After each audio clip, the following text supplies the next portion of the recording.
Welcome to another episode of the PLA podcast. I have an incredible guest here that I've been truly looking forward to interviewing for so long. Even in our prep call, it's just been an absolute pleasure, and it's someone that I hold near and dear, close to my heart. Just as the time that we've gone to spend and connect over many calls. Swetha, welcome to the PLA podcast. It's so lovely to have you on here today. Awesome. Thank you, Dunia. It's a it's something that I'm looking forward to as well. Chatting with you has always been pleasure, and I always take away a lot of things from you to Oh, implement. I'm so excited. You're someone I look up to in terms of integrity and values and such a pure heart. You're one of the sweetest people I know. So I'm so excited. And I would love to formally introduce you to our audience today and give them a little bit of a background on who you are and your professional journey and the incredible experience that you have. So meet Shweta Dulgunti, seasoned DevOps engineer with a diverse career journeying across healthcare, health insurance, telecom, networking security. Began her career as a Java and UI developer, later stepping into project management roles, known for blending technical expertise with leadership experience to deliver impactful results. Once prepared for the prestigious Indian Civil Services exam, reflecting her passion for making a difference in people's lives. A proud mom to her 8-year-old daughter, bringing both professional depth and personal inspiration to her journey. Brings a human centered vision to technology and leadership, offering a unique and multifaceted perspective. Shweta, it's so lovely to have you on here. Welcome once again to the PLA podcast. Thank you. So, I would love to take you back to the very, very beginning of your career and, in some ways, getting you to share with the audience where it all started. I was recruited into Cognizant as a from campus placements. So I was one of the five that got selected in that year for Cognizant from my college. I graduated from JTU Hyderabad in Telangana, India. I grew up there. It's yeah. So that's how my career started. I Incredible. was with the Cognizant for 3 years. I was placed in Chennai. That's like very far from my home. So I was a bit homesick. I am not being closer, but just having great colleagues and friends that I shared work and room with. It was amazing. Yeah, got over it. It's beautiful. I got to stop in Chennai in my trip just recently, and it Oh, just got to pop in very short. So it's so lovely that we get to connect, and I get to put a beautiful face to that space again. oh, I would love to know, with all the experience and the journey that you've had in your career up until now, if there was one piece of advice you wish you knew at the very beginning, what would you have liked for someone to tell you then? um, fir- first thing is go all in. Right, it's you should in the career. I think I didn't take that approach. I was thinking more like a work life balance and all that. I mean, I think there should be, but it's not like it's always that way. Like either it's you have some work sometimes that you have to address, like if you are there are hectic times, but again there are times that you have like lean period, I would say. So where you can have that, you can plan accordingly. But yeah, I would say that go all in, like in career, in it is especially in the early stages. Learn as much as you can, grow as much as you can, connect with people as much as you can when you're starting out your career. So that gives a strong foundation. Absolutely. I love this, like go all in. I think that, like you said, not all facets or not all phases or seasons of our career are going to demand so much of us. So there are going to Mm, be times where things are a little calmer and quieter and times to be able to recover.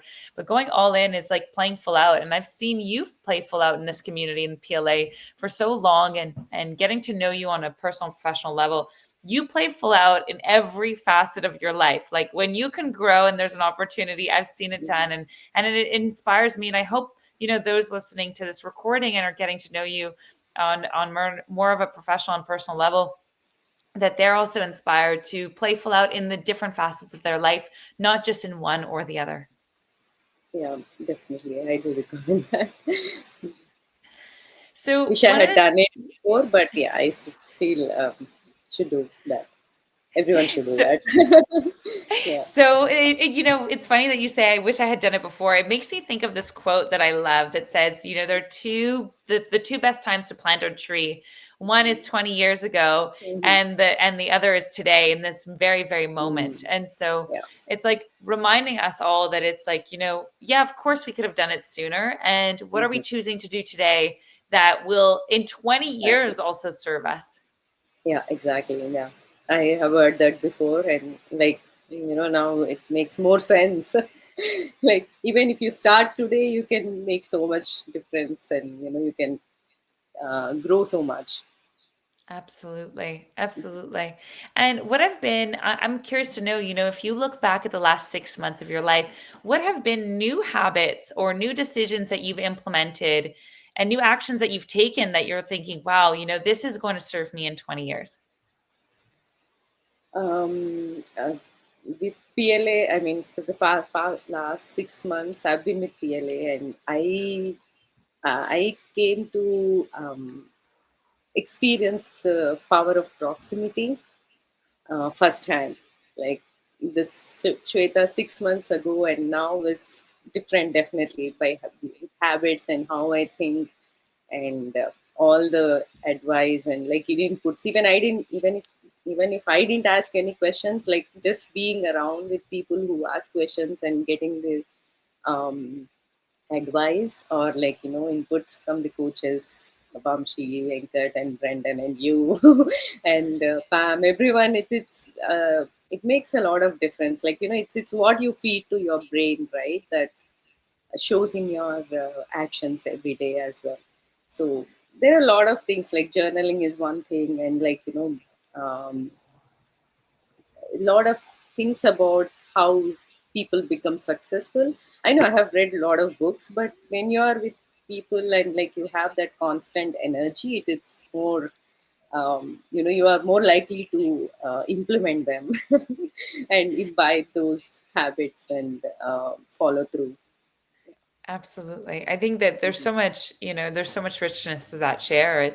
So many of us are in our own corners reading the books and trying to implement these strategies. But really, it's when we allow ourselves to be in community with people who are Mhm. just slightly, further along the road or may have expertise that are different than ourselves that allow us to create even more richness to our experience and allow us to see things from a different perspective, giving us more tools and experience to take us to the Mhm. next level.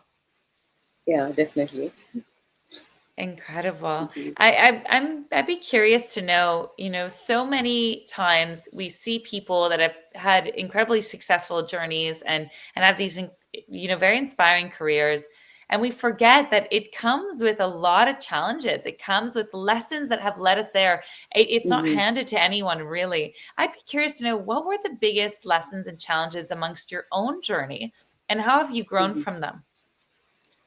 Um, Biggest challenges were, especially when I have been part of, like I was a Java developer once, then project manager, then I went into UI, and now in DevOps. So everything has brings a lot of, like new things that you have to learn and um, implement. So that has been, like my biggest challenge, I would say. Some I was able to um, overcome very quickly, but some I, like, if there is a huge knowledge gap, that's when you have, like there's a quote, I don't know where I read it, but if your knowledge gap and that the knowledge that you, I mean, the knowledge that you have and where you want to reach, it's, if it is more than like 4%, then your brain starts to give up. So, but give up as in, like it's too uncomfortable for it to, like if it is just 4% more, then it is like you can learn better. So that's one thing I experience in my current role as well. Like it's just for 1 or 2 years, I just kind of, oh my, like, oh, there's too much to learn and all that, and then I slowly started getting like learning, and then getting actively involved and all that. So, but yeah, that was my biggest challenge, I would say. So learning, as in, like, you obviously have to take challenges, but yeah, you have to take the biggest challenges that you can, like, career transition. But even then, you have to go all in. Like, you should not be, oh, I have to take care of this, that, and you should not be like multi, have multiple minds about it. Like, yeah, that's my biggest takeaway. As I said in the beginning, also, that's go all in. I love that. And Yeah. I think that I love this go all in because in some ways it seems like a strategy for so many of the challenges that we Mm. face. They're like take that first step, take imperfect action and go all Mm. in. Right. And you're right, so many people are paralyzed by this overthinking because Mhm. there is just a big enough gap between where they are and where they would feel comfortable to be able to operate in that environment or that project, Mhm. and simply that gap being just slightly more than, like you said, 4%, it's Mm. it can create so much discomfort within someone. And so it makes me think of the amount of people out there that are just within reach of this next level, but are in some ways undermining themselves or hesitating or feeling slightly paralyzed by that gap, that slight gap of information or Mm. experience that might be missing for them to just feel comfortable enough to take that first step. Yeah, definitely. I mean, even if you start today, right, just your 4% today is different than tomorrow. Sorry, what it was yesterday.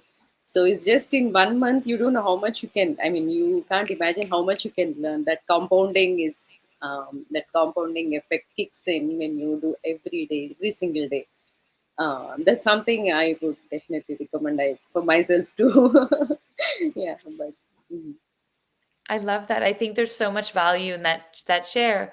My invitation to everyone listening to this podcast right now would be, just to open up that possibility of what if in 30 days from now, what if in 1 month, like you share, Swetha, that, what if we were so much further 1 month in 1 month than we could ever imagine in this moment.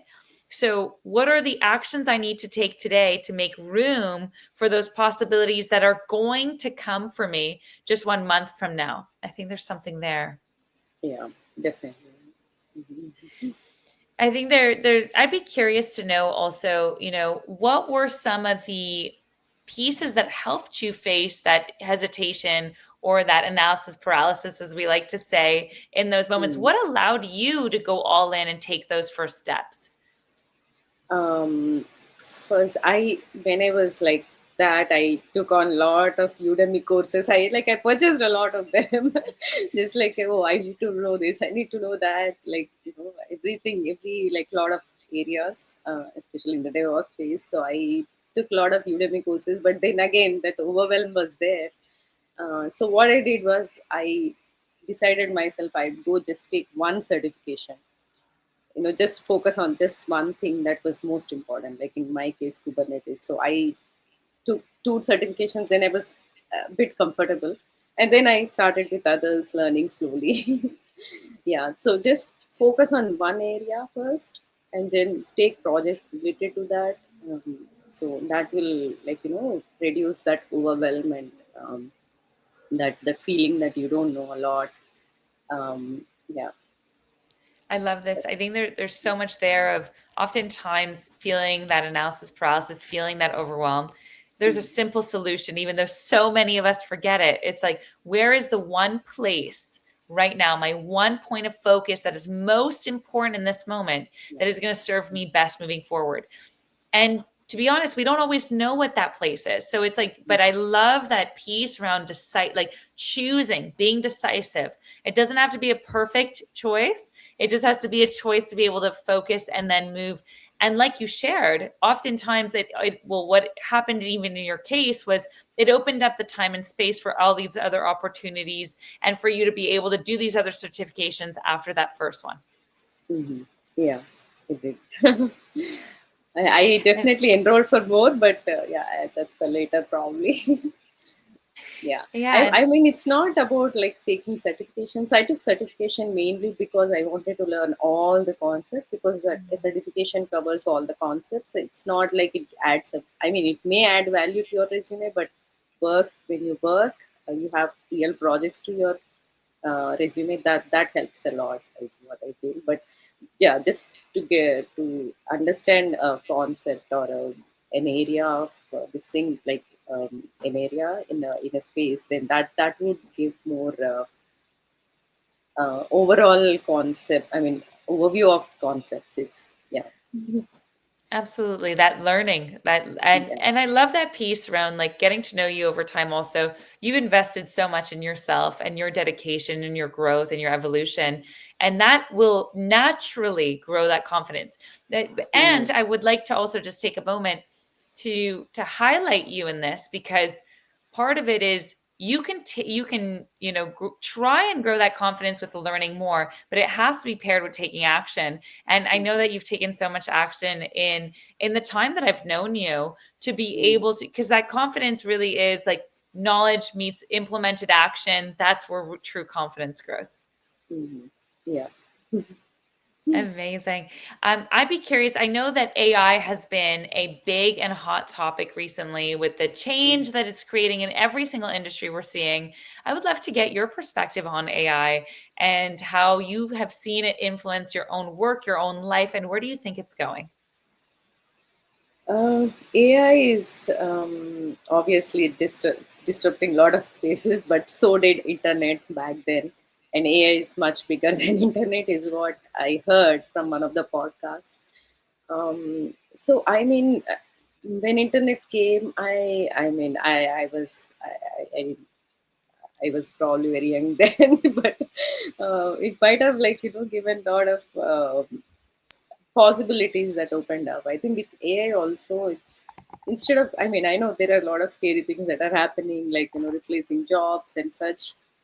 But if you think AI as a learning partner, or your overly smart know-it-all friend, that gives a different perspective. I mean, I myself, I've used AI. Like, I mean, I used mostly on ChatGPT and Copilot to create some code and some scripts and all that. But still, it is a lot.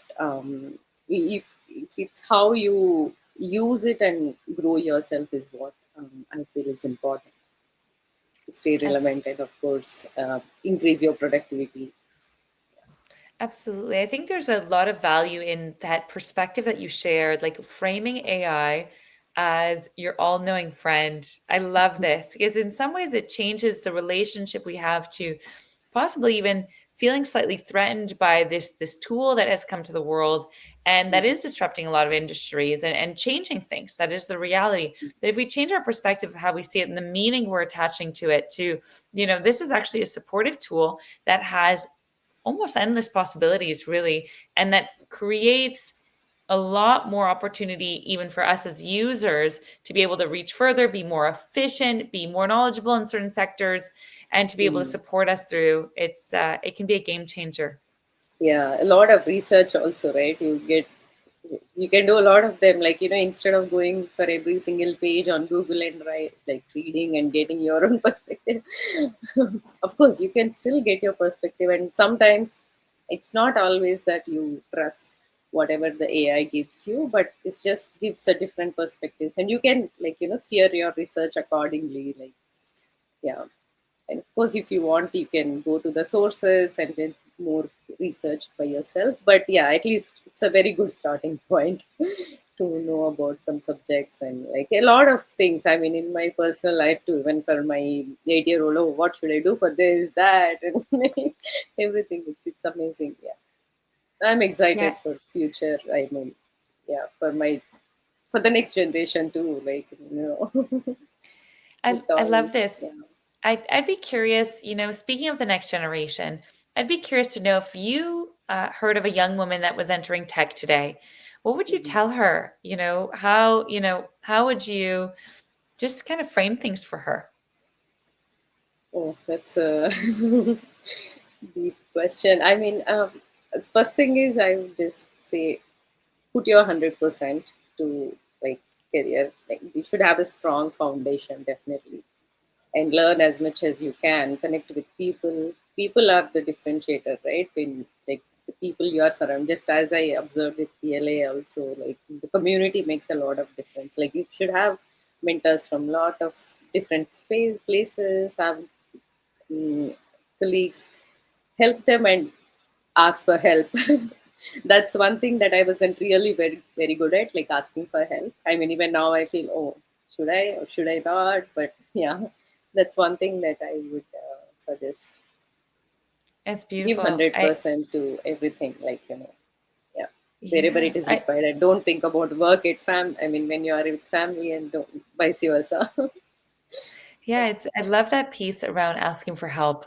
So many of us hesitate in different facets of our career, especially at the beginning. Maybe not even in the beginning of our career, but in the beginning of certain projects or certain new roles or opportunities. There is a Mhm. hesitation. There is sometimes, like a little bit of a delay before we feel comfortable enough to voice our opinion, ask for help. And there's so much richness and so much value when we can allow ourselves to be curious and ask those Mm. questions that probably are the burning questions in everyone else's mind Mm. that everyone Yeah. is staying so quiet on. Yeah, definitely. I have done that mistake a lot of times. I still do sometimes, but it's like,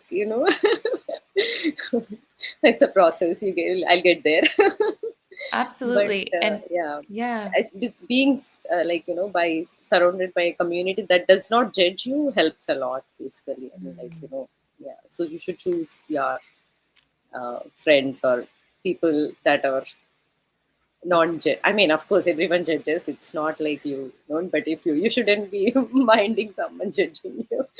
That's it. Yeah, I love that. And I love the authenticity of this conversation. I think there's so much richness and value when we hear, an interview and someone says, "Hey, I'm still in this process." Like, I know there's Mm, so many times I'm in session and I tell like either a client, like, I'm still learning this. There is nothing perfect about my journey. I am mm, nowhere near a master in this. And just allowing that. And I think that creating that transparency allows for so many people that are listening to this podcast to also be just giving themselves a little bit more grace of, yeah, there are moments I'm still hesitating at mm. times to ask certain questions. And the more I can give myself grace and be kind to myself in that process, the more I'm Yeah, actually more likely to ask those questions. yeah, that's an amazing way to put it, Dunya. Like, had giving grace and yeah, be kind to yourself. That's very less often that we do, and be kind to yourselves. Yeah.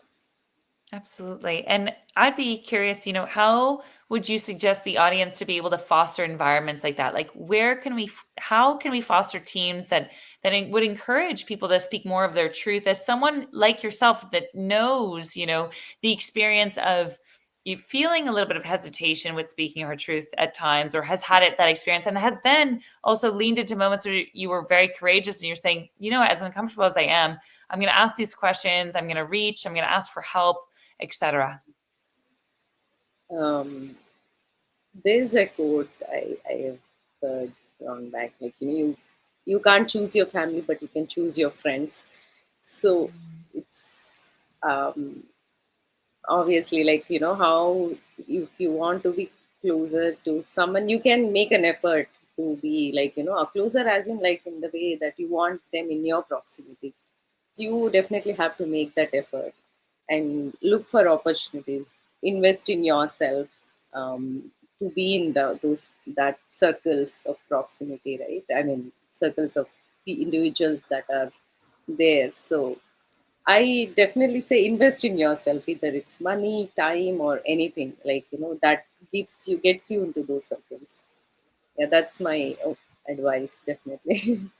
Oh, I love this. I think there's so much there. So many times we think about investing in the outside world, in our children, in our friends and Mhm. family, and projects we believe in. And the reality is one of the biggest opportunities that we get in this lifetime is to invest in ourselves. And the truth is everyone benefits when we invest in ourselves. We Right, invest in yeah. our growth, we invest in our evolution, all of that stuff. Everyone around us ends up, our children, our colleagues, our friends and family end up benefiting from it. And sometimes we forget that this is the most important project we will ever work on. Yeah, definitely. I mean, when you invest in yourself, when you grow, you show that to your family. Like, they are inspired by you as well. Like how you handle things, or how how your career is going. I mean, I had myself like experienced that when I got into my college, right? I mean, it was in India. It's not that easy to get into top colleges. You have a lot of competition. There are tests that you have to pass, and um, so I in a way I inspired a lot of my how would I say, my close circle of family and, like, relatives, and that to get into good college, and, like, get good study hard, kind of, yeah. So it's like, Abs- yeah, definitely. When I you love it. invest in yourself, if I hadn't taken that leap of faith and joined a college that helped me to where I am, where I got into another college, like, we call that 11th and 12th grades as college as well. It's called a junior college, but then they are like the prep years for your actual degree college. So yeah, yes. It's amazing. And by doing this, in some ways, you've given such a great example to your daughter that when Mhm. her time comes to continue to invest in herself, and that this will be the best investment she ever makes in her life is on working on herself. Yeah, yeah. It's We beautiful. don't, yeah, we have a lot of effect as parents, right? You always look up to your parents as role models. So Our heroes, the first definitely, heroes in our yeah, life. the heroes, yes. I'm so curious. You have invested in yourself, even in the PLA community and the PLA experience. And I'd be so curious to know what originally drew you to PLA. Um, it's I think I came across PLA in an ad or something, but when I attended that workshop, I felt really connected. It's like, the down to earth approach. You could see the heart in Vamsi and Venkat. I think they were doing the PLA workshop, and I really loved like their take on it, and like how from humble beginnings they grew, and the way they interact and they put the heart in, like, it is amazing. I mean, I was just blown away. It's And it's beautiful. also something that I could really connect to, like, Vamsi was saying, like, how his journey was from where he. So it's similar, like, for all the most of the Indians that are here in the US, and these similar challenges, and like how they could. I mean, it spoke to me basically. Yeah. Absolutely. And there's so many out there that I believe would get so much benefit from this community. And what I will do Mhm. is I will invite everyone who is curious in any way, just if you would like to find out about the PLA free training, this is the QR code where you can find out when the next date is, any information about it. So feel free to scan this with your phone. No pressure. I've been so many times, and even I get so much value from the free trainings that are put on by the PLA leadership team. And it's been an absolute privilege and pleasure to be able to connect with PLA and get to connect with you through the community truly. Swetha, you inspire me so much, and I feel so touched to, have gotten to know you and your pure, pure, pure heart throughout this PLA journey. Thank you for your kind words, Dunya. Same goes to you as well. Just looking at your face brings so much peace, and your Oh, laugh is, yeah, it's amazing. Thank you so much for all the things that you do, for your time, like, yeah. thank you. Thank you for blessing us on the PLA podcast. That's how I want to say it, blessing us with your presence and your wisdom and your kind heart. It's such a pleasure to have you on here. And thank you everyone for tuning into this episode and listening in with us. If you have any questions, feel free to pop them into the comments and we'll get back to you as soon as we can. And until then, thank you for listening, and we'll catch you all on the next PLA podcast episode. Thank you, Sweeta. Thank you, Dunya.